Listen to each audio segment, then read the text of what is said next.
Assalomu alaykum, qadrli tomoshabinlarimiz. Bugun mana yana bir galdagi podkastimizni boshlayapmiz. Bugungi kungi mehmonimiz Bahrom aka bo'ladilar. Assalomu alaykum. Bahrom aka, tomoshabinlarimiz meni yaxshi tanishadi. O'zingizni tanishtirsangiz. Assalomu alaykum. Meni ismim Bahrom, familiyam Ro'zmatov. 2001-yil 6-noyabr kuni Toshkent shahrida tug'ilganman. Hozirda Interior kompaniyasining asoschisiman. kompaniyamda CEO lavozimida ishlab kelmoqdaman. Tanishganimizdan xursandmiz.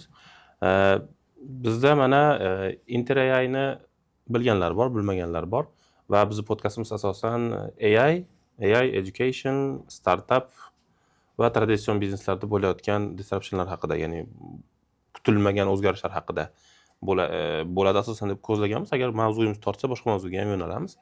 Va Interior'ni bizga yoritibroq tushuntirganingizda nima ish qilasizlar? Xo'p, Interior'ga yoritibroq qisqa tushuntiraman. Interior kompaniyalarni, ya'ni B2B segmentda ishlaymiz. Kompaniyalarni HR departmenti, ya'ni HR bo'limini ishini avtomatlashtirib beramiz. Aynan qaysi ishini deydigan bo'lsangiz, recruiting jarayoni. Ya'ni recruiting jarayoni bu kompaniyaga yangi xodim olish jarayoni, recruiting jarayoni deydi. Siz e'lon berdingiz, e'loningizdan keyin xodim bilan suhbat qilasiz, rezyumesini ko'rib chiqasiz, u bilan test o'tkazasiz, texnik suhbat va hokazo. Va oxiri bitta sizni kandidatni bitta portreti ko'z o'ngingizga keladi. Shu hamma jarayonlarni bizning Interior platformamiz o'zi qilib beradi sun'iy intellekt orqali. Sun'iy intellekt orqali qilib beradi. Demak, bu butun boshli kompaniyalarga HR rekrutment prosesida juda ko'p resurslarni manage qilish, ya'ni qisqartirishda, maksimal qisqartirishda, ya'ni kerakli insonlarga vaqt sarflamaslikka yordam beradi. Bu juda yaxshi. Nega aynan HR ga AI? Endi AI ko'p sohalarda ishlatishyapti. O'zi ko'p sohalarda ishlatsa ham bo'ladi. Nimaga aynan HR ga? Men o'zim HR mutaxassis bo'lib ishlamaganman. O'zim ishlagan kompaniyalarda o'z karyeramda marketingdan boshlab to project product management bo'yicha ketganmiz. Shu yo'nalishda ko'p kompaniyada ishlaganimda HR bo'limi bo'lmas edi. Ko'p kompaniyalar HR bo'limi bo'lmas edi, bo'lsa ham recruiting bilan kamdan kam shug'ullanishardi. Ko'proq qaysi bir bo'limga berib qo'yishardi. Ya'ni IT bo'lim bo'lsa, endi biz IT mutaxassislarni ololmaymiz, o'zingizlar olinglar. Shunaqa bo'lardi. Nima bo'lardi? O'zimiz xodim olishimiz to'g'ri kelardi. Men HR bo'lmaganman, o'zim bitta gapni 5 ta odam kuniga gaplashib, har bittasini rezyumesini ko'rib chiqib, har bittasi bo'yicha qo'pol qilayotgan xulosasini yozib, statistika analiz qilib, har bittasini keyin rahbariyatga topshirguncha bu ancha-muncha vaqtimni olardi. Vaqtimni odam ham charchatib qo'yadi. Shuni ishlab turgan joyimda gipoteza sifatida MVP qilib chiqarganman bu platformani. Kompaniyamizda bu platformani ishlatib yurganmiz, haligacha ishlatib yurishadi. Buni o'zim startup qilib alohida olib chiqib ketganman. Demak, bu hozirgi kunda siz avvaldan ishlab kelgan kompaniya uchun sovg'a, ideya berganliklari uchun va o'zingiz startup qilib olib chiqib ketgansiz. Bu yaxshi. Endi yana bir savol tug'iladiki, boya aytdingiz, hamma o'zini departament berib qo'yadi rekrutment prosesida. Bu yerda biz shu prosesni hammasini O'zbekistonda hali ham tanish-bilish ishlaydi yokida hamma o'zinikini tortadi mavzusiga yaqinroq qilib olsak bo'ladimi? Bo'ladi. Va savolim davomi shuki, AI'miz bu yerda tanish-bilishlikni kesib, ko'proq bera oladigan odamni nima bera olishini o'rganib chiqqan holatda to'g'ri kandidat yo'llay oladi degan xulosaga kelsak bo'ladi, shunaqa? Qarang, bizlarda o'zi ishlatadigan asosiy mijozlarimiz orasida bo'lgan ko'proq o'zini tanish bilish bilan oladigan ishga, lekin ular biz bilan ko'p ishlamaydi. Chunki bizda baribir tanish bilish bilan olgan taqdirda ham suhbat jarayonlari bo'ladi, o'tda sun'iy intellekt suhbat qiladi, texnik suhbatlari bo'ladi. Unda endi tanishingiz kamroq, pastroq balo olib qolgan bo'lsa, uni ishga olishingiz kerak emas bo'ladi-da. Statistika, xat hujjat bo'yicha. Endi bu ularning qonun qoidasiga to'g'ri kelmay qolgan, bizning ishimiz shuning uchun dars ishlamaganmiz. Shuning uchun biz ishlamaymiz, ko'proq o'zini tanish bilishi, o'zini odamini ilgari suradigan kompaniyalar bilan. Rahmat. Hozir mana zamonaviy tilda tanish bilishda biz referral deb ataymiz. Ya'ni referral deganimiz, ya'ni misol men o'zim injenerman va bilamanki, aytaylik, Muhammad degan o'rtog'im bor, uni qo'lidan keladi, bizga kerak bo'lgan kadrni qilish kerak bo'lgan ishlar uni qo'lidan keladi, lekin u yaxshi rezyume yoza olmaydi yoki o'zini yaxshi reprezent qila olmaydi HR ga yoki HR AI ga o'zini yaxshi reprezent qila olmaydi, u tanlanmay qoladi. Mana shunaqa vaqtlarda ya'ni Muhammad uchun bizni approachimiz AI bilan uni rekrutment qilishimiz qanchalik to'g'ri? Yo'q, tanish bilish degani to'g'ri aytdingiz.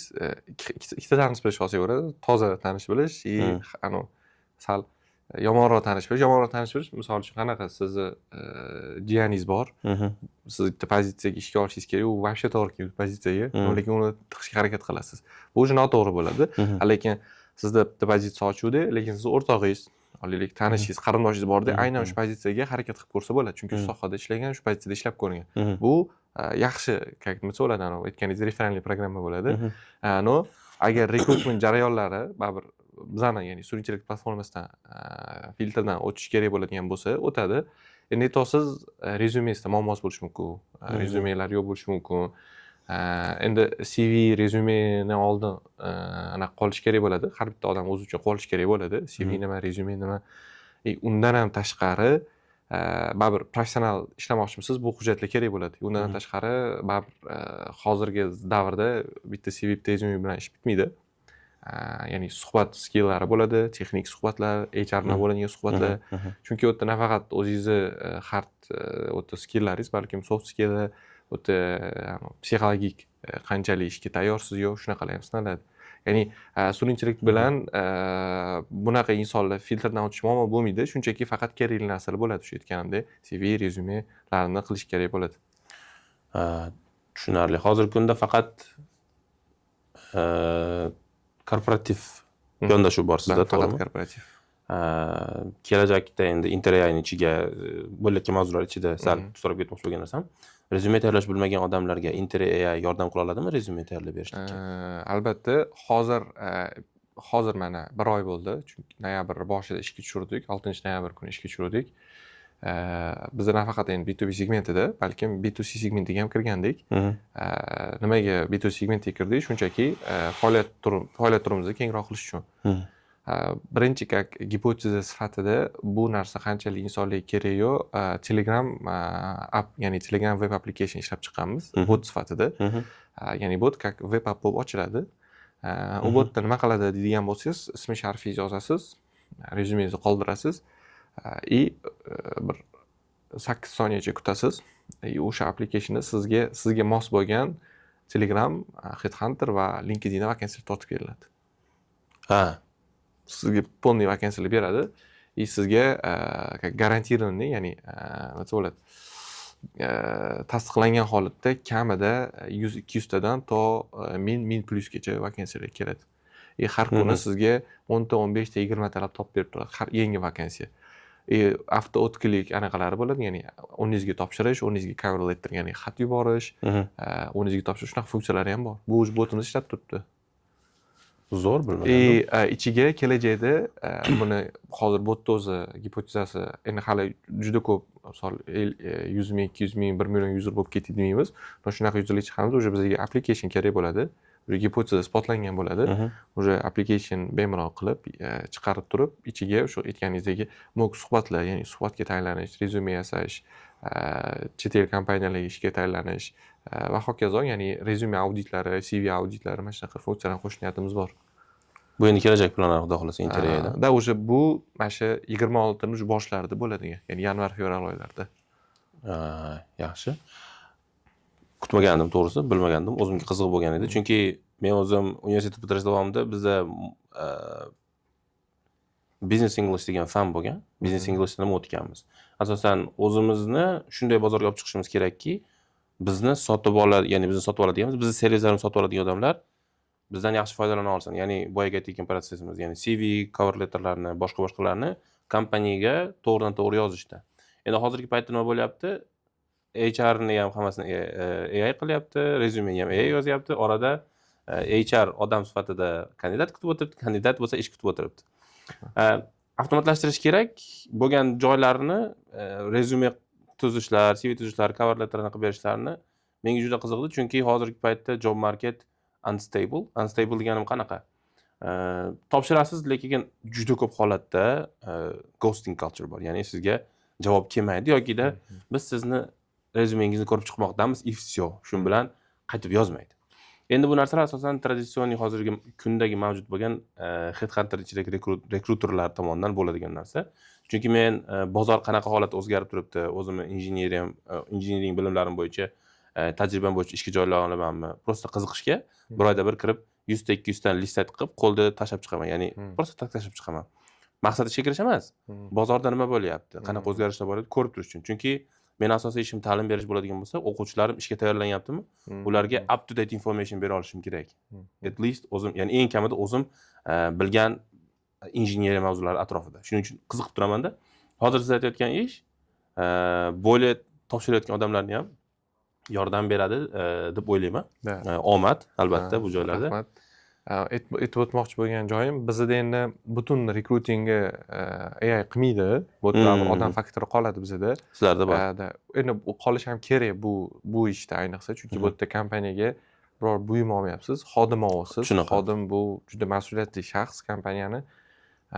Nimaga unaqa deyapman? Bizda olaylik bir oyda bitta kompaniya olaylik, 2 ta, 3 ta, даже 5-6 ta vakansiya chiqarsa, bitta vakansiyaga o'rtacha 100 ta 150 ta odam o'tkirlik qiladigan bo'lsa, уже necha yuzta ming bo'lib ketadi. o'tkirlik soni ko'payib ketadi. Biz misol uchun 500 ta odamni ko'rib chiqmaydi, internet ishlatib turib 50 ta odamni ko'rib chiqing o'zingiz. Ya'ni biz 50 taga sizga qoldirib beramiz. Filtrlab berasizlar.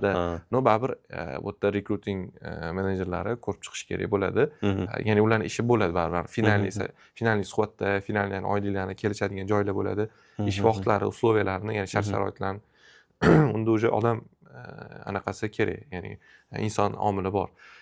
Ikkinchi masala, aytganingiz, ko'pchilik ish qidiradiganlarga bu anaqa bo'lib qolib ketadi, javobsiz qolib ketadi, даже откazdan yoki taklif ham kelmaydi. Shuni inovatga olgan holatda bizning platformadan foydalangan mijozlarimiz har doim vakansiya ochgandan keyin uni yopishga majbur. Yopayotganda bizning platformadan kim filtrdan o'tgan bo'lsa, ishga olganlarni belgilaydi, ishga olmaganlarni o'zi avtomatik ravishda chiroyli xabar bilan xabar yuboriladi. O'tkazib yuboriladi. Qolib ketmaydi hech qaysi biri. Bu juda yaxshi narsa, juda yaxshi narsa, chunki topshirgan odam eng kamida umid qiladi-da. Shunaqa. Umidni to'xtatish kerak yoki umid qilishda davom etish kerak. To'xtatish bu o'sha reject email. Bu juda yaxshi. Ghosting culture men o'zim o'rganib qolganman, lekin response, o'sha rejection response kelganligi, biz sizni olmaymiz, uzr degan xat kelishi bu juda zo'r narsa, bu juda yaxshi narsa. Endi biroz hiringdan endi education tarafga o'tamiz. Ya'nida hozirgi kundagi bo'layotgan tendensiya nima? Hozirgi paytda universitetga boring, o'quv markaziga boring, farqi yo'q. Dangasalikni tomiri borda hammada. O'sha tomir shunaqangi chuqur tortyaptiki, bizga yuklatilayotgan ishni ta'limni ichida, ya'ni biz o'qituvchi emasmiz, o'quvchida o'rnida ko'raylik o'zimizni. O'rganishimiz kerak bo'lgan narsani vazifa beriladi nimaga? Shu ustida ishlasin o'quvchi va tajriba orttirsin. Mayli shu kompaniyada kerak bo'ladigan tajribani 100% lik emas, 80%, 40% lik o'xshashlik bo'ladigan ma'lumot bilan bemalol tajriba orttirib olsin uyda o'tirib, ishga borguncha bo'lgan davrda. Biz uyga vazifa beramizda, o'qituvchi sifatida. Ular bo'lsa hamma narsani aytaylik ChatGPT bilan qilib keladi. Endi savol shu yerda, ChatGPT bilan nimadirlar eplabda cheating qildida, cheating deyiladi endi bu narsa. O'zidan kelib chiqmayapti, u narsani generate qilib beryapti. Bitirib oldi o'quvchi. O'quv markazi deylik, universitet deylik. Endi unda bilim yo'q. Unda tajriba yo'q. Lekin GPT bor va unda boyagi diplom bor. Qaysiki integrity beradi, ishonch beradiki, u mana shu fanning egasi degan universitet tomonidan ishonch beriladi-da. Mana shu joyda savol. U mana shu ChatGPTlardan foydalanishligi, uni resurslardan to'g'ri foydalanishligimi yoki yolg'onmi? Bu resurslardan noto'g'ri yo'lda foydalanishlik. Lekin yolg'on emas. Endi yolg'on emas, bu zamon, har bitta zamonda o'zini anaqasi bo'lgan, ya'ni nima desa bo'ladi. Qanaqadir maxinatsiya deydi ruschalar, qanaqadir maxinatsiyalar bo'lgan. 80-yilda ham o'qishdan boshqa sohadan o'zi maxinatsiyalar bo'lgan. 90-yilda ham, 2000-yil boshida ham, hozirgi vaqtda ham shunaqa. Ya'ni bu qo'shimcha skill, lekin bu noto'g'ri yo'lga ishlatilgan skill deydi. Shunaqada noto'g'ri yo'lga ishlatilgan. Misol uchun bitta bola bo'lishi mumkin, kuchli, jang qilish biladi, kurash biladi, lekin ko'chalarda urushib yuradi. Bu yomon. Lekin uni misol sportda, to'g'ri joyda, to'g'ri qonun qoidalar bilan qilsa, bu yaxshi o'ziga, sog'lig'iga ham, o'ziga ham, o'zining karyerasiga ham manfaatli bo'ladi. Bu birinchi masala. Ikkinchi masala, endi hozirgi vaqtda men o'ylayman, endi dunyo universitetlari, institutlari O'zbekistondagi manimcha ko'pchiligi anaqa bor, AI detection instrumentlarini o'rnatgan menimcha. Chunki biz ham o'zimizni startup founder bo'lgan bo'lsak, bizani tanish как do'st sifatida founder do'stlarimiz ko'p, orasida o'sha shunaqa AI detection qiladigan platformalar ham bor. Menimcha hozir ko'p zamonaviy universitet institutida bu narsa bor. Detection to'g'ri 100% aniqlamasa ham, no qanchadir foizni aniqlab, ancha как cheating ehtimolini kamaytirishsa kerak deb o'ylayman. Endi mana shu ta'limdagi cheatingni endi sizni boyagi intervyungizga ulaymiz-da. Qiziq joyi. Ya'ni misol men aytaylik, ChatGPT bilan bitirdim. Hech kim bilmaydi. Men uchun vijdonim toza emas, no tasavvur qilaylik albatta. Men uchun toza emas, lekin hamma ishonadi, men bilaman-da. Ishga topshiryapman. Savollar shunaqangi oddiy kirib qoldiki, men qachondir rehearse qilib qo'ygan savollardan, ya'ni qaytarib olgan savollardan tushib qoldi va men sizni o'sha internet orqali bo'ladimi yoki Headhunterdan keldim, farqi yo'q, keldida recruitment prosesidan successful o'tdim, ya'ni o'ta oldim. Bu yerda AI menga qanchalik yordam qila oladi, keyinchalik ishimni tortib ketishga. Chunki menda talab qo'yilgan skill yetarli emas, omadim kelib qoldi. Yokida AI ustunlik qilib qoldi. Agar siz toza o'tgan bo'lsangiz, cheating qilmasdan, o'sha prosta tushib qolgan savol bilan o'tgan bo'lsangiz, yaxshi bo'ladi. Yaxshi, no keyingi etaplarda qanchalik olib keta olaman degan savol, gap bor. Ko'zi kunda emas, kunida sinadi. Birinchi masala u odam o'ziga bog'liq bo'ladi. Agar realni o'zini ustida ishlab dalishi, ya'ni bu yoqqa ketmoqchi bo'layotgan bo'lsa, endi majbur GPT bilanmi, boshqa sun'iy intellekt bilan boshqa bilan o'rganib bo'lsa ham harakat qilib tortadi. Bu birinchi variant. Shtobi o'zini o'sha kompetensiyasi kamligini sezdirmaslik uchun. Ikkinchi variant o'sha ko'zi kuniga kelib sinadi, hamma narsa oshkor bo'ladi. Tinchgina o'zi ketish kerak bo'ladi, ya'ni yaxshi ma'noda. Imiji buziladi bu yerda. Hozir follow up qo'yish savollar paydo bo'lyapti-yu, lekin asosan yana recruitment ichiga kirib ketib qolamiz-da. Men hozir mavzuni sal burmoqchiman-da, qaytib kelamiz recruitmentga, keyin ulab kelamiz-da. Hozir men aytaylik, biznesingiz rivojlanyapti. Boshlanganda investitsiyani o'zingiz qo'yganmisiz yoki kimdandir olib turganmisiz? O'sha interayni ko'tarayotgan paytingizda. Yo'q, interayni ko'tarayotgan paytimda o'zim shaxsiy pullarimni ishlatganman. Unaqa ko'p pul ketmagan. Birinchi MVP qurishimizga $300 pul ketgan. MVPga. Birinchi MVPga. Birinchi sotuv shu $300 sotuvgacha bo'lgan davrda. Endi sotuvlar bo'lyapti. Hozirgi kunda aytaylik 20 dan ziyod. Men internetdan qaraganim 20 dan ziyod kompaniyalar bilan ishlayapsizlar. Bu 1 yil bo'lmadi hali. 1 yil bo'lmadi kompaniya tashkil etganiga. 1 yil bo'lmagan kompaniya uchun, recruitment prosesini avtomatlashtirgan kompaniya uchun bu yaxshi natija. Yaxshi natija men bilan yaxshi emaslik. Yo'q, endi joylari bor. Siz ko'rmagan joylardan pand tegan joylaringiz bor-da. Uni qaytadan o'rganib, qayta oyoqqa turishgacha bo'lgan davrda vaqt yo'qotib qo'yildi. Unaqa joylar hamma joyda bo'ladi. Bu toza proses. Shuning uchun 20 ta kompaniya deyapman. Men ko'rganlarim tarkibida Artel bor. Artel bu уже normalniy kompaniya deb hisoblayman O'zbekiston tarkibida. Bu degani siz yaxshi ish qilyapsiz. Endi hozirgi kungacha bo'lgan davrda qanchalik investitsiyangiz bor va qanday bo'ldi shu investitsiyalarni tortish? Chunki VC culture, ya'ni venture kapitalistlarni O'zbekistondagi kulturasi endi rivojlanyapti. Chunki startup bozorini qozoni ochilganiga men kuzatuvlarim natijasida 1 yil bo'ldi yoki 2 yil bo'ldi maksimumda deylik. Qanday bo'ldi va qanaqa proseslardan o'tib bordingizki, keyingi sizdan keyin mana shu ko'rayotganlarga foydali bo'ladi agar ular ham startup qilayotgan bo'lsa, VC-larga kirib borishga. Hop, startup o'zi umuman venture-ni ekosistema men o'zim bilishim bo'yicha, tushunishim bo'yicha, chunki men oldin ham startuplar qilganman, fail bo'lgan. 3 ta startup qilingan, uchalasi ham fail bo'lgan. 2021-yilda boshlangan venture-ning aktivность, lekin oxirgi aytganingizda shu 1-2 yil ichida venture olami ancha aktivniy bo'lib qolgan. Chunki startuplar ham ko'paygan O'zbekistonda. Bu bir tomondan yaxshi, bir tomondan yomon. Yaxshi tarafi va albatta yoshlari band bo'lishi, yoshlarni maqsadi, fokusi to'g'ri joyga qaratilishi, ya'ni startup qilasizmi, bu degani baribir qanday muammoni yechasiz. Muammoni yechyapsizmi, demak davlatga, iqtisodiyotiga, o'zingizga va boshqalarga manfaat foyda keltiryapsiz. Bu yaxshi tarafi. Ikkinchi tarafi hozir startapni bir xilga joylar juda ko'p PR qilyaptiki, bu shunchaki как lotereya bo'lib qolganda. Ya'ni ideyangiz bilan bo'ldi qivor. Ideyang bilan bo'ldi qivor. Pul olsang bo'ldi, как lotereyadan yutding, pul olmasang yutmading. Что bu startap o'yinchoq narsa emas. Bu o'ylanadi, bu qilinadi, bunda test, gipoteza, mijoz, customer bor, bitta biznes model bor, bu yerda ko'p aspektlari bor. Undan tashqari keyin u investitsiya olish olmasligingiz bu lotereya emas.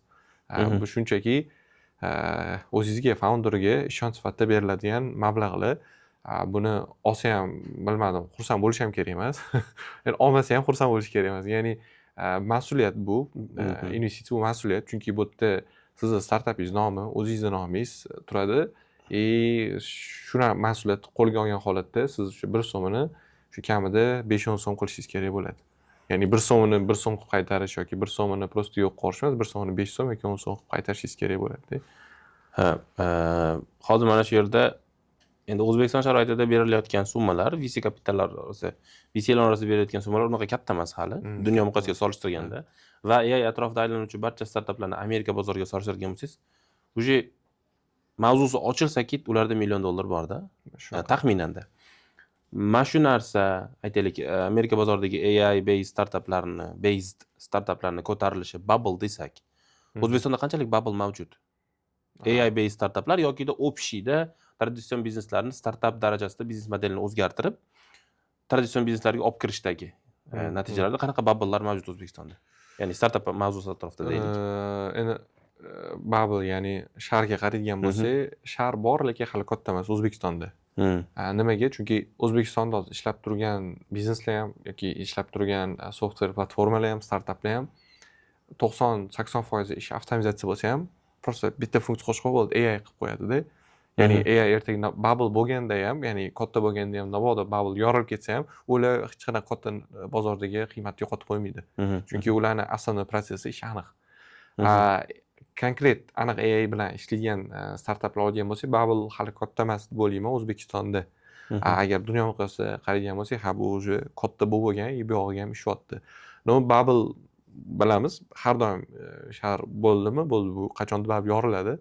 Baribir o'sha bozorda men o'ylayman, mijozini hurmat qiladigan, ko'proq mijoz bilan ishlaydigan va kerakli muammoni kerakli joyda yechib hal qilib beradigan startaplar qoladi.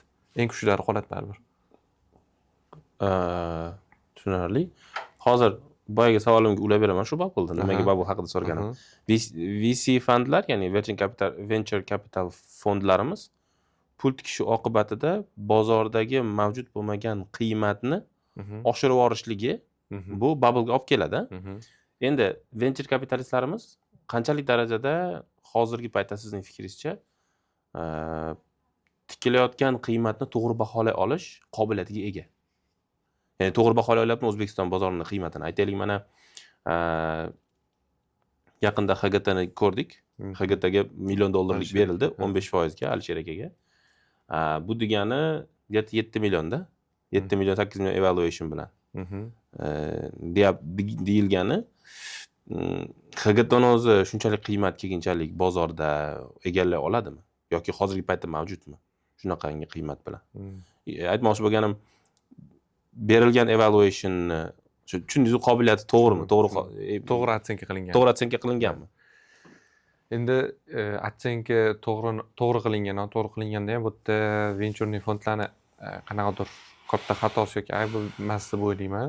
Bu baribir bozorda qancha ko'p ma'lumot, qancha ko'p data, qancha ko'p o'yinchilar bo'lsa shu sohada o'shanga qarab atsenka qilishlar, shu ma'lumotga qarab atsenka qilish ancha osonlashadi. Shunday. Endi hali hozir egaga qo'shilayotgan sohalar ko'p, unda hali o'yinchilar kam. Plus bozordagi hali bu bo'yicha ma'lumot, datalar, raqamlar ko'rinishida hali kam bo'lgani uchun da bo'lishi mumkin. Misol ozgincha bo'lsa ham baribir ishirilishini. Chunki endi atsenka qilayotganda misol bitta endi to'g'ri asosiy baribir MRR, ERR'ga qarashadi, ya'ni moliyaviy ko'rsatkichlarga qaraganda. No boshqa ko'rsatkichlar ham qo'shimcha X bo'lib beradi demoqchiman. Bu founder, ya'ni team, ya'ni ishlayotgan jamoa qadriyatlari, bozori, o'sish sur'atlari, juda ko'p faktorlar bor. Har bittasi rol o'ynaydi. Shuning uchun atsenkani sal kattaroq olishadi. hozirgi baribir otsenkani katta olishligisi bu juda kritik narsa emas deb o'ylayman. Chunki hali bizda startaplar ko'p emas, chiqyapti-da, lekin hali juda ko'p emas. Venture fondlar misol uchun juda ko'p berib tashlamayapti. Ya'ni prям har kelgan startapga berib tashlamayapti. Baribir ko'tarilayotgan, ya'ni olayotgan narxlar ham, ya'ni investitsiya hali katta summalar emas. Aytganingizdek, bizda endi hali millionlik emas. Endi Amerika bilan bizani bozor solishtirish noto'g'ri, chunki endi Amerika bozorlari trillion dollar bo'lib yotibdi. Ularga misol uchun million ko'tarish, bunda proporsiyaga qarasangiz, misol uchun bizdagi xuddi bir 100 ming, 200 ming, 300 ming ko'tarishdek gap bo'lib qolgan, 1-2 million ko'tarishdi Amerika o'zi. Endi bizani iqtisodiyotimiz sal boshqacharoq. Endi bu narsa shakllanib kiryapti. Xudo xolisa o'ylayman, bu yoqqa faqat cheklab kattalashadi. Misol uchun nechadir yil oldin mana HGT zo'r baraka topishdi, zo'r ko'tarishdi. 1 million ko'tarishgan bo'lsa, qachonlardir oldin bunaqa summa ko'tarish qiyin edi. Orzu bo'lgan. Qiyin bo'lgan. Bo'lgan bo'lsa ham katta fintech startaplarda bo'lgan. Hozir bu уже borgan sari уже normal holatga kirib bordi. Bu yaxshi, zo'r. Hozir yana shu boyagi savolga sal davomi. Qaysi siz o'zingiz ko'ryapsizki, qaysi yo'nalishdagi startaplarga yoki bizneslarga, ochilayotgan bizneslarga venture kapitallar, ya'ni VC'lar pul tikishga tayyor va ularni ishirishga tayyor deylik. Birinchi uchun men o'ylayman AI bo'lgan startap. AI endi farqi yo'q. Menimcha anaqada sohalar javob katta farq qilmaydi. No AI hozir bo'lish majburiy bo'lib qolgan. Ko'p startaplar ko'p bir anaqa plus bo'ladi o'ziga.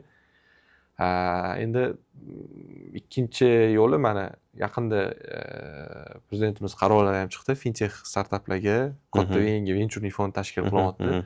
Fintech startaplar har doim qilish qiyin bo'lgan, lekin fintech startaplarni o'sish sur'ati ancha katta bo'lgan. Endi o'sgan, tez o'sadi, qiymati katta. Qiymatlari katta bo'ladi. Mana PMI kliklarni, exitlarni bilasiz, hamma o'zi eshitib ko'radi.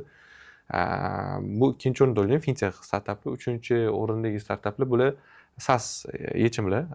Bu mikro SaaS bo'lishi mumkin, SaaS bo'lishi mumkin. Ya'ni butun bir biznesni CRM yoki ERP'sini qilmasdan ham olaylik qaysidir bo'limlarni, accounting bo'limi, HR departamenti, olaylik finance bo'limini alohida avtomatlashishingiz mumkin, mikro SaaS bo'lib. Bunaqalar ham masalan bozor, ya'ni fondlarga anaqa привлекательный, ya'ni yaxshi ko'rinadi deb o'ylayman. Shu top 3ta. Shu top 3ta. Qiziq javob bo'ldi. Men kutayotganim asosida istalgan mavzudagi avtomatlashtirish edi. O'zasida startaplar fokusi nimada desak avtomatlashtirishda, ya'ni odam omili ta'sir qiladigan takroriy ishlarni doim avtomatik qilib berishlik. Keyin ularda domenlariga qarab ketish kerak edi. Men kutgandan boshqacha javob bo'ldi, lekin qiziq javob bo'ldi. Follow up savollarimni unutamiz. Unrelated bo'lib ketdi. Xo'p, keyingi savolim startup VC'larda pul tikayotganda ikkita yo'nalish bor pul topishda. Birinchisi dividend, ikkinchisi exit bo'ladigan bo'lsa, ya'ni dividendda o'tirib pul topasiz, chunki foizingizdan qanchadir pribeldan pul chiqarib beradi, yoki exit. Hozirgi paytda bizning VC'larimiz sizni ko'rinishingizda qaysiga qarab pul tikyapti? Ya'ni exitga. Bu kompaniyaga bo'lgan ishonchni kelajakda VC'lar exit qiladigan bo'lsa deylik, 5 yildan keyin tam 100 ming tikdi, 2,5 million, 53 million qildida pulini exit qildi. Kompaniyaga bo'lgan ishonchni tushirib yubormaydimi? Chunki boshida ishongan odam uje yo ishonch qolmagandan sotib chiqib ketadi. Chunki bozorda shunaqa rezonans paydo qilish mumkin-da u narsa. Ya'ni to'lqin effekti deymizmi? Paydo qilish mumkin-da. VC chiqib ketgandan keyin narxini tushirib yubormaydimi? Bu qanchalik ta'sir qilishi mumkin? Endi exit qilayotganda ham menimcha venture любой venture fondlar founder bilan birgalikda menimcha otsenka, ya'ni bahosini kelishgan holatda exit qiladi. Ya'ni venture o'zi mana bunaqa bahoda men chiqib ketaman demaydi, chunki yaxshi ko'st emas. O'zbekistonda ko'p venture fondlar birinchi navbatda startap o'ylaydi, har taraflama. Chunki o'zim 6 ta fondga pitch qilgan bo'lsam, pul olish aloqa venture yoshlar venturesdan olganmiz, ya'ni bitta venture fonddan ham taklif bo'lgan pul olish. Ya'ni ko'p venture fondlar startapga ishlaydi. Ya'ni startapga ishlamasa qiyin bo'ladi. E'tiborsiz startapga ishonmaslikmi, bu exit qilib chiqib ketish, katta ratsenga dosiz rezonans paydo qilish deb. Endi exit qilish bu normal narsa, bu ishonchsizlik boshqa narsadan emas. shunchaki exit vaqtida o'sha to'g'ri bahoda o'sha post pre-money baholarida investment qilgandan keyin o'sha otsenkada chiqayotgandek otsenkasini ya'ni bahosini to'g'ri olsa founder bilan albatta kelishib boshqa nima bo'ladi ichkaridagi учредитель deymiz-ku tashkilotchilar bilan kelishgan holatda otsenka oshib ketsa to'g'ri bo'ladi. Menimcha shunaqa qiladi O'zbekiston venture fondlari. Men o'z boshimchalik qilib bunaqa otsenka qilib chiqib ketilmaydi. Endi mana men hozir ko'rayotgan tendensiyalardan, kuzatuvlar natijasidagi tendensiyalardan bittasi startap qilayotganlarni, founderlarni o'zini ham maqsadi exitda. Juda ko'pini ichida. Ya'ni nima qiladi? Kompaniyani ko'taradi, bozor valuasiga olib chiqadi. O'zlari kutayotgan, aytaylik, millionga olib chiqdi, unda 50% bor. Srazu 500 mingini oladi-da, ketdi. Bu endi VC ga qanchalik ta'sir qiladi? Ya'ni VC boshida founderga ishonib pul bergandi, valuasi oshdi, founder ketib qolyapti. VC qanchalik o'yin o'ynaydi bu paytda? VC qanday o'zini tutish kerak deb o'ylaysiz? Endi любой VC founder bilan investitsiya berish jarayonida uni roadmap'i, kelajagi va o'zini o'rganadi. Ya'ni founder bilan gaplashadi, backgroundini o'rganadi, jamoasi backgroundi plus kelajakdagi maqsadlar bilan bo'lishadi. Endi to'g'ri, kelajakda mana buncha vaqtda chiqib ketmaysan, mana buncha birga ishlaysan deb qanaqa shartnomalar qilinmaydi. Lekin bu yerda ko'proq ishonch bo'yicha ketadi deb o'ylayman. Hozirgi O'zbekistonda, ya'ni VC ishonadi founderga, ya'ni founder gaplashib ham, u bilan kelishib ham, har taraflama ko'rib bilib, unga ishongan holatda kelajagini o'ylaydi. Lekin founder taraflama qarasangiz, exit bu noto'g'ri narsa emas, bu o'zi ko'p maqsad. Exit qilish ko'p founderlar maqsad. Nimaga? Kompaniyada siz CEO bo'lib ishlaysiz, oyligingiz shu ending summa, bo'lib shu oyligingiz yurasiz. Exit qilganingiz prosta bu sizga plyusda. Endi qarang, startap ochdingiz, ko'pchilik startap ochib, startap ochdingiz, o'zingiz oyligingiz bor, o'sha bo'yicha yuribsiz. Endi tasavvur bitta kompaniyada ishlaysiz, o'zingiz oyligingiz bor, shu bo'yicha yuribsiz. Ikkalasi bir xil narsa. Agar bu exit qilsa, yutadi. Ishlab turgan odamdan ko'ra agar exit qilsa yutadi. Exit qilmasa, bu bilan bir teng bir bo'ladi-da. Bir xil ish bo'ladi. Ya'ni bu yerda success bo'lish uchun, motor qo'shish uchun albatta startap shart emas. Naborot startapda выгорание tez bo'ladi, ko'p bo'ladi, demotivatsiya boshlanib ketadi. Shuning uchun bunga normal qarash kerak. Shuncha exit yomon narsa emas, bunga yaxshi narsa sen bo'ladi. Yaxshi narsa, pulni sanaganingiz yaxshi-da. Endi hozir mana qarang, traditsion biznesdan kelayotgan odamlarga, startaplarga o'tishimiz kerak bo'ladi baribir bularda. Startapga olib o'tishimiz, ya'ni startap mindsetga, o'ylashga, fikrlashga olib o'tishimiz kerak bo'ladi. Mana shunaqa joylarda ta'limimiz qanchalik tayyor? Ya'ni traditsion ta'limdan chiqib kelgan odam traditsion biznes qilib yuribdi va biznes qilib yurgan odam ta'limdagi odam. Bittasi kelyapti, davay startap qilamiz deyapti. Mana shu yerda qanchalik startap mindsetni qo'ya olishligimiz kerakki, чтобы ular sura olsin. Ya'ni hozir example bilan tushuntiraman, misol bilan tushuntiraman. Bir tanishimiz bor. Hozir ism sharifini aytmaylik. Yaxshi MRR qilyapti. Aytaylik 5-7 atrofda MRR qilyapti. Kompaniyasining evaluationi yo'q, hali VC-larga olib chiqqani yo'q. Bu men ko'ryapman, xuddiki yangi biznes model bilan kirib kelgan traditsion biznes. Startapga qachon aylanasan, qachonki sen foydada emassan, yokida noldasan va VC'ning pulini yoqib yotibsan. Sen kelajakdagi valuationing bilan bera oladigan qiymatingga ishongan holatda harakat qilyapsan deyapman-da. U aytibdi, yo'q, startapman. Va unga aytayapman, "Xo'p, startap bo'ladigan bo'lsang, nima ishlar qilyapsan?" desam, "Full time ishim bor, bu bor." Startap bo'ladigan bo'lsang, full timedan chiqib ketib turib, mana shunga polniy fokus qilib, pul tortib o'shanga yashasang bo'lmaydimi desam, mindset full time ishimda qolishim kerak, buni ham qilishim kerak. Mana shu yerda education o'rni. Men full time ish bo'yicha normal holat bo'limi, early stage startaplar ishlab turib ham o'zini startapiga qarasa. Bu normal holat. Bu ko'p founderlar shunaqa qiladi. Bu narsalarga qarshilik bo'lishi ham noto'g'ri. Nimaga bir xilda o'zini startapdan foyda olmaydi, ya'ni hech qanaqa o'ziga oylik sifatida pul chiqarmaydi, shu startap uchun ishlaydi, bu yerda o'zini ishi ham bo'ladi. Startap lekin определенный bosqichga chiqqanida, ya'ni bo'ldi, early stagedan o'sish jarayoniga, ya'ni sprintga qo'shilyaptimi, bu yerda tezroq o'sish kerak, tezroq yugurish kerakmi? Bo'ldi, uje fokus va bitta joyga qaratgani yaxshi bo'ladi. Agar yo'q, shunchaki o'z bilan tilda aytganda passivniy dohod sifatida olib qo'yaman degan bo'lsa, endi o'zini fikri bo'ladi. O'sha bo'yicha ketsa bo'ladi. Ya'ni bu yerda ishini qiladi, bu yerda shunchaki pul olib turadi. Bo'ldi. Lekin uni o'stirib, определенный etapga olib chiqmoqchi bo'lsa, kerakli etapga bunga o'zi fokus qaratish kerak bo'ladi. siz aytganingiz startapmi yoki misol traditsion biznesmi? Endi startap deganda boya aytdingiz, pulini yoqish kerak, foydaga nol bo'lishi kerak, pulni yoqib yurish kerak deysiz. Kamida. Qanaqa serial esimga tushib ketdi, Silikon Dolinada. Biz foydaga chiqamiz, pulimiz anaqa qilsa, yo'q. Hech qanaqa foyda Hech qanaqa foyda yo'q. Foyda haqida gapirma. Odamlar so'rashni boshlaydi deydi-yu. Biz ishamiz deydi, har doim o'sayotgan bo'lamiz deydi. O'sha Silikon Dolinadagi bir qismda gapiradi-da. Endi men o'ylashim bo'yicha startapga pul tikayotganlar undan keladigan dividendga qarab pul tikmaydi-da. Chunki $10,000 oyiga pul topyapsiz, zo'r, lekin bu yoqdan 100,000 pul ham tortgansizda. Bu siz MRRingiz sizni valuationingizni o'sayotganligini ko'rsatib beruvchi bir parametr xolos. Ya'ni kompaniyada qadriyat o'syapti, yaxshi kadrlar ko'payyapti.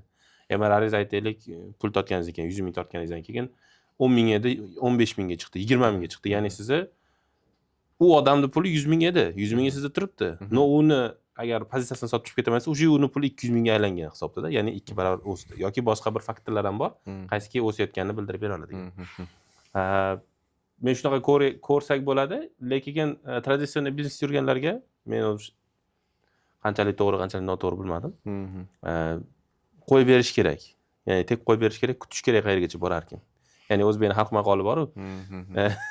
Buzoqni yugurgani somonxonagacha tugaydi-da, ya'ni выгорание bo'ladi odamda.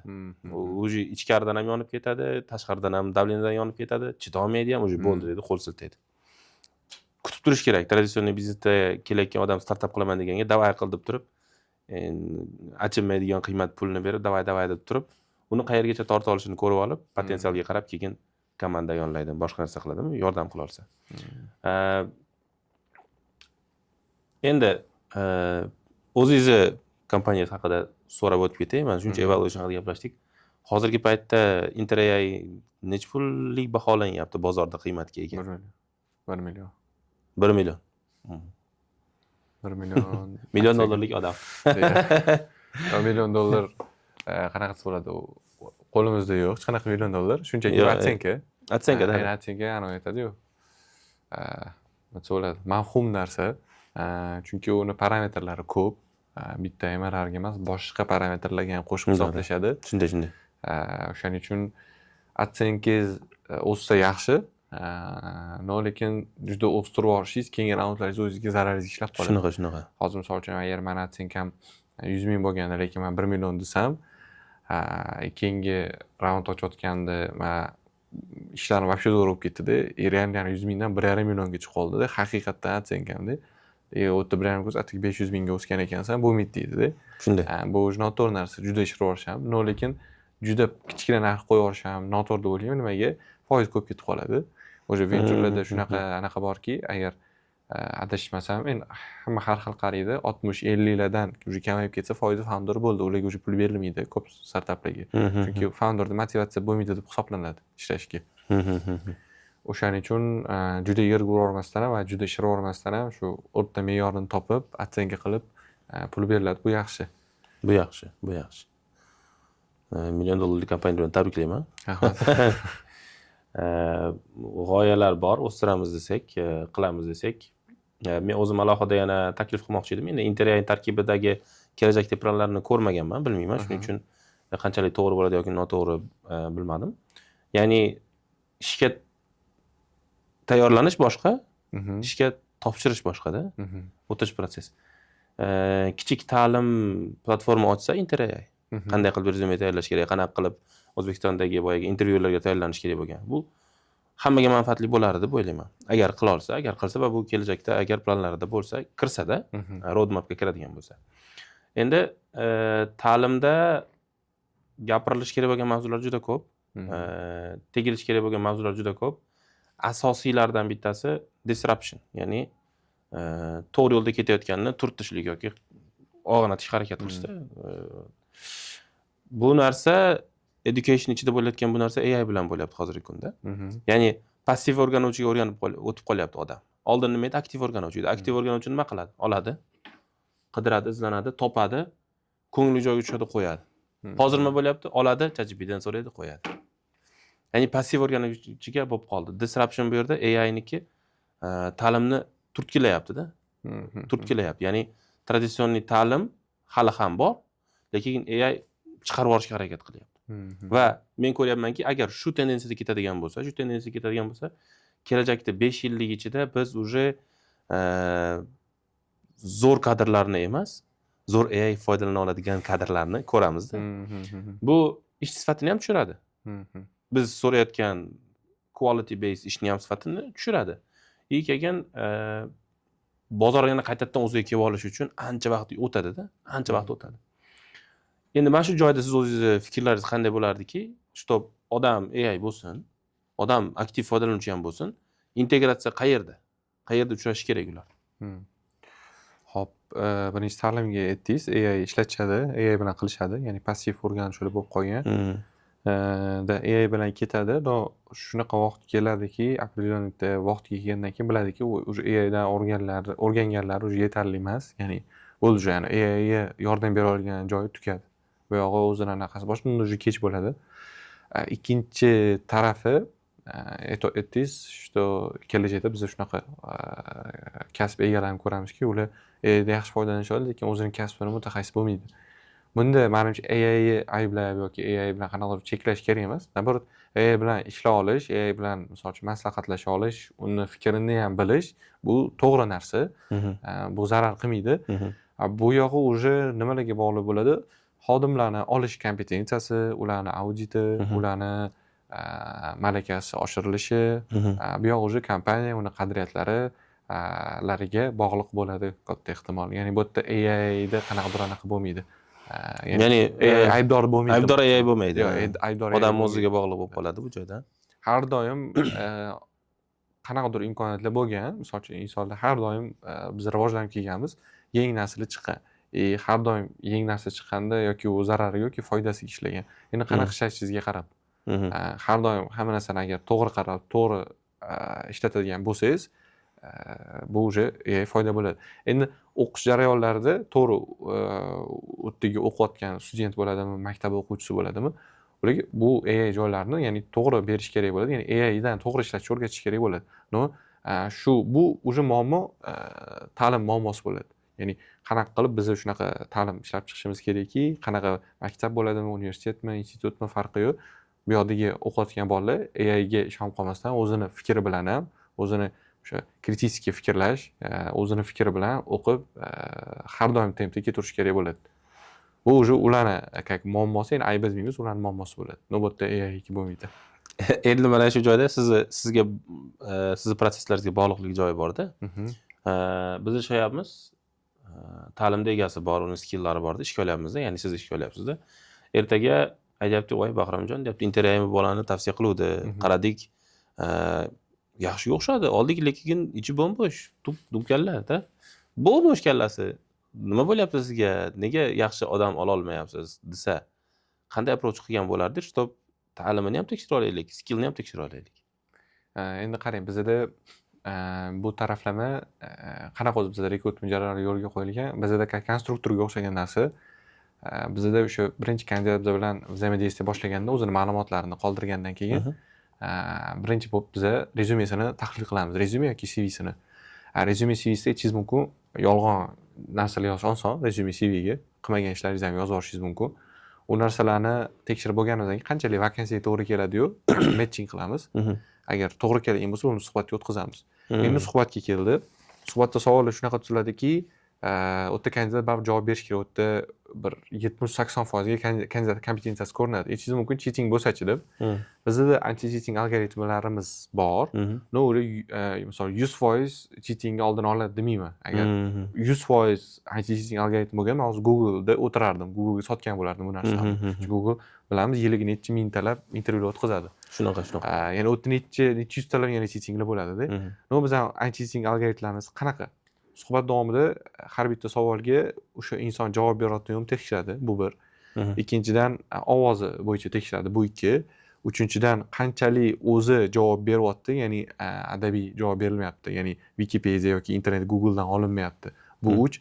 To'rtinchisi copy paste'ni tekshiradi, bu 4. Beshinchisi tabla, ya'ni okno o'tishlaringizni tekshiradi, qo'shimcha vkladkalar ochishingizni, ya'ni har bitta qo'shimcha gestingiz tekshiriladi. Shunchaki juda o'rta qiyin. juda qiyin emas u, no, o'zini qiyinchiligi Eplagan bor. eplayapti. Bu to'g'ri. Eplagan har zamonda eplagan, ya'ni Shunaqa, eplaydi. shunaqa. Lekin bu hozirgi kunda 100% cheating deb aytmayman, chunki bu noto'g'ri bo'ladi, lekin cheating ehtimolini ancha kamaytiryapti. Ya'ni hozir mijozlarimizda почти har 4-5 o'tayotgan odam уже cheating bo'lyapti ularda. Shunaqa. Ya'ni copy paste qilishga harakat 20%. da tabla bilan o'tishga harakat qilyapti. Boshqa odam ovozi bilan yoki boshqa odam chaqirib turgan holatda o'tishga harakat qilyapti, shunaqa. Shunaqa joylarda bizni tekshirib, agar unda ham o'tib ketadigan bo'lsa, o'shaning uchun biz полный protsess anaqaga bermaganmiz AIga. Ya'ni finalniy intervyulari, finalniy suhbatlari, bu yerda rukovodство, ya'ni rahbariyat o'sha xodimlar bilan suhbatlarida уже o'zligisi o'ta kompetensiya bo'lishi kerak bo'ladi. Suhbat jarayonida o'ta o'sha bilish kerak bo'ladi. Unaqa insonlarni, ya'ni chista AI bilan bilim olib kelgan insonlar. Endi qanday nima muomalasa bo'ladi bu holatda? Tasavvur qiling, siz ta'lim vazirisizda. Ta'lim vazirisizda. Va sizni qo'lingizda imkoniyat bor, чтоб o'rganayotgan mana shu yosh avlod deylik, ta'lim olayotgan, istalgan yo'nalish bo'lsin. AIga baribir boya gaplashdik, bog'liqlik ko'rib qolganda ular beryapti, javob olyapti. Ya'ni aktiv o'rganib, o'ziga singdirganidan ko'ra kelgan narsani AIga berib yuborib, AIdan javob olib sizga berganda middlemanlik qilgani unga yaxshiroq.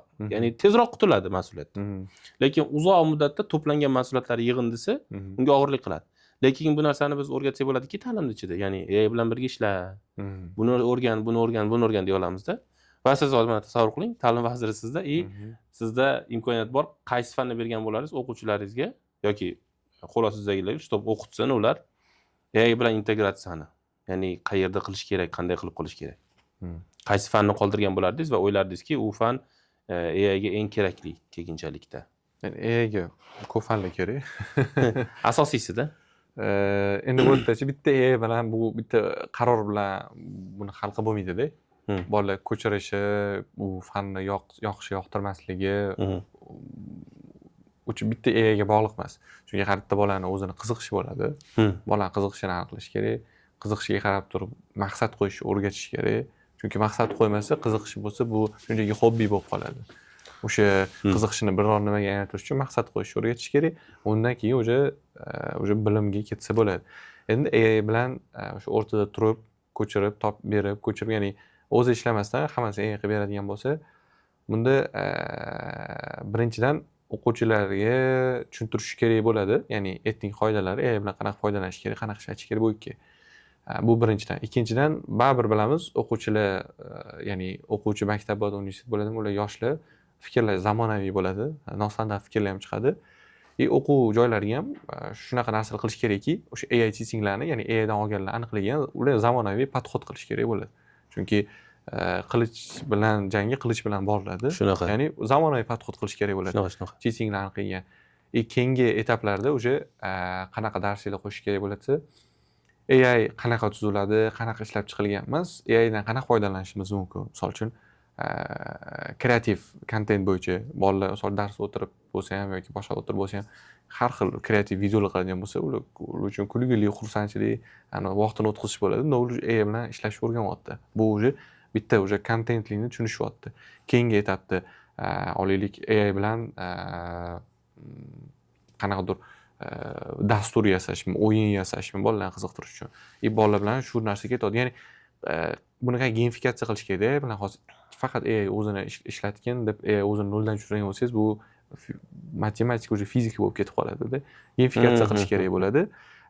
Cheatinglarga, mana bunaqa AI bilan ishlaydigan studentlarga qanaqa chora ko'rish kerak? Bularga ham shunaqa zamonaviy chora ko'rish kerak. AI bilan chora ko'rish kerak bo'ladi. Haligi men bo'lardi, modern problems require modern solution. Men o'pishida qiziqqan sohalarim, qiziqqan savollarim va interyozi qanday ishlayapti, qanchalik integratsiyalarimiz bor, qayerda to'xtashimiz kerak va qayerda odam omili bor. Shular edi. Odam omili qoldi dedingiz, men so'rab ketishim kerak bo'lgan joyi bor edi. То есть mana shu rekrutment proses va Inter.ai ichkarida bor. Qanchasini Inter.ai qiladi, qanchasiga odam omili majburiy qolishi shart deb hisoblaysiz? Hop. Va hozirda bor. Faqat rekrutmentni ishlatsa 70-80% bizning platforma, 30-20%ni odam omili bo'ladi. Odam omili shart. Biz hozir bizda rekrutmentdan keyingi jarayonlar bor, ya'ni onboarding, preboarding, u funksiyalarimiz ham bor. Ya'ni ishga qabul qilish, испытательный срок deydi-yu. Sinov muddati unaqa joylarni qo'shadigan bo'lsak, bu уже 80-90% bo'lib ketadi. Ya'ni испытательный срокka ham bizda o'tiydi. Ya'ni berilgan video darsliklar, welcome traininglar, hujjatlar qanchalik ularni o'qib chiqdi, o'rganib chiqdi, ularni imtihon qilib olamiz. Shunaqa. O'sha yangi xodim ishga kirishga tayyor bo'ladi. Unga buyruq chiqarish kerak bo'ldi. Tushunarli. Shular edi. Ya'ni shular haqida gapirmoqchi bo'lib tayyorlanib kelgandim, polni istoriyalaringizni o'qib. Menga qiziq bo'lgan joyi, karyerangizni boshlagan paytda SMM manager bo'lib boshlagan ekansiz-da, social media manager. O'zgarish qayerda bo'lgan? Nega hozir mana SMMda mana men ko'rganlarimda SMM qiladigan odamlarning ko'pchiligi oxiri borib agentство ochadi. Biz ham ochgan agentство. To'xtaydi o'sha yerda. Agentstvoning pulini yeb yotadi. Chunki tinch-da, undan yog'iga quloq tinch. Nega o'sha yerda to'xtab qolmadingiz-da? Tek CEOga qarab o'tib ketib qoldingiz. Ya'ni tekkiz emas, technical CEOga qarab o'tib ketib qoldingiz. Bizda o'zim Singapurskida o'qiganim uchun ham marketingga qiziqish katta bo'lgan. U payt zamonaviy kasblar, marketing, dizayn, IT bo'lardi. ITga qiziqish bo'lmagan, nimaga bitta kod yozib o'tirish, uni algoritmlarni, funksiyalarni o'ylab chiqish, juda bosh xotirali ish, ya'ni kreativ ishlar yoqardi.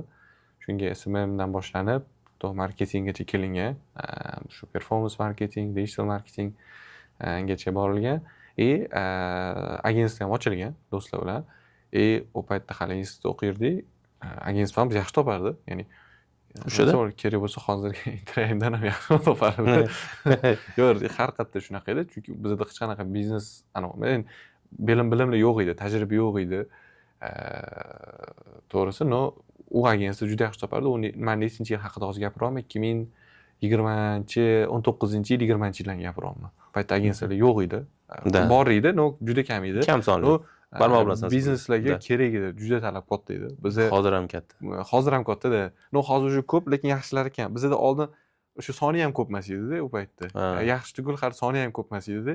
Qancha ham har kun 3-4 marta uchrashuv bo'lardi. Konversiyamiz ham zo'r edi-da. Почти 4 tasi kelsa 2-3 ta zavr olardi bizda. 50%. Bizda anaqa qilib yuborardik. Отказ qildik klientlardan. Просто bormaymiz. Puli kerak emas deb yoshlik qilib. U paytda agentstvo ochganmiz, do'stlar bilan ochganmiz, sherichilik bo'lgan. Sherichilik boshida shu noto'g'ri kelishish bo'lgan. Agentstomiz yaxshi topgandan keyin, yaxshi daromadga kirib olgandan keyin sal kelishmovchilik bo'lgan pul mavzusida. Pul mavzusi shunaqa. Kelishmovchilik bo'lgandan keyin bu agentstomizni yopganmiz. Bu agentstvoni yopganimizdan keyin men keyingi ishim bu yoqqa polni IT akademiya, IT kompaniyaga kirib ketganman. O'tda уже bitta marketing emas, project management berib qo'yishgan, keyin product management berib qo'yishgan. Shundan keyin men bu bo'yicha o'zim polni направление bo'yicha ketganman. IT boshida yoqmasdan? Yo'q, yoqmasdan. Hozir mana o'sha ITda o'zim hech qanaqa ITda kod yozgan haqimda strategik ishlarga aralashaman. Bu yoq texnik ishlarga men aralashmayman. Tushunarli. Xo'p, blitz savollar bor. Pulmi yoki tajriba? Tajriba. Tajriba. Ya'ni tajriba muhimroq puldan ko'ra. Hozirgi kunda, endi baribir hammaning AI kompaniyoni bor, ya'ni go to AI bo'ladi. Eng yoqtirgan AI'ingiz qaysi? GPT formatida to'g'rimi? Tool bor, brauzer bor, borasiz o'sha AIga savollar so'raysiz, javob olasiz, ketasiz. Eng yoqqani o'zi cloud yoqardi. Hozir eng yoqqani ko'p o'zimizdan ko'p ishlatamiz. Figma Make degan AI bor. UI dizayn yaxshi chizib beradi prompt bilan. Figma Make. Kunda kun savollaringiz bo'lsa-chi? Savollar bo'lsa cloud. Cloud, ya. Qanday fikrdasiz mana shu mavzu bo'yicha? Kelajakda kim ko'proq pul topadi deb o'ylaysiz? Dasturchilarmi yoki prompt injenerlar? Ya'ni yaxshi prompt yoza oladigan odamlar.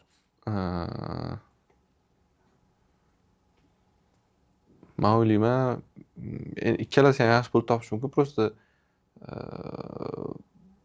menimcha prompt foydalanuvchilar yaxshiroq topadi kelajakda deb o'ylayman.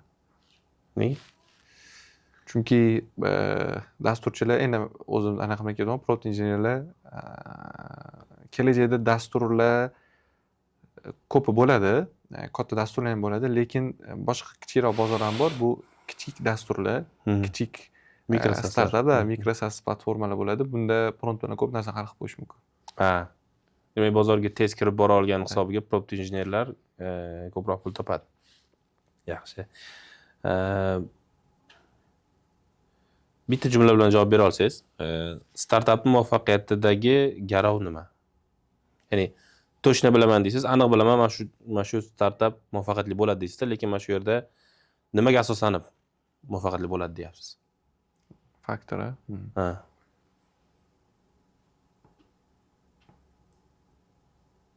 Founder va bitta so'z bilan deysiz, founder deydi. Founder. Founder deydi. Founderning qadriyati deylik. Hozir founder va vision demoqchi edim-da. Shu Jumla founder desak, visionida. Founderning visioni. Shunaqa. Founder va uni visioni.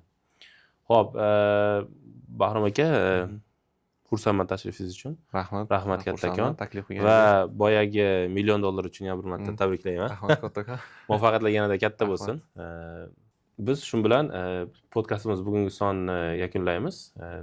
Mulohazalar bo'ladigan bo'lsa, fikrlar bo'ladigan bo'lsa, hammasini bizni kommentlarda qoldirsanglar bo'ladi. Rahmat hammaga. Rahmat.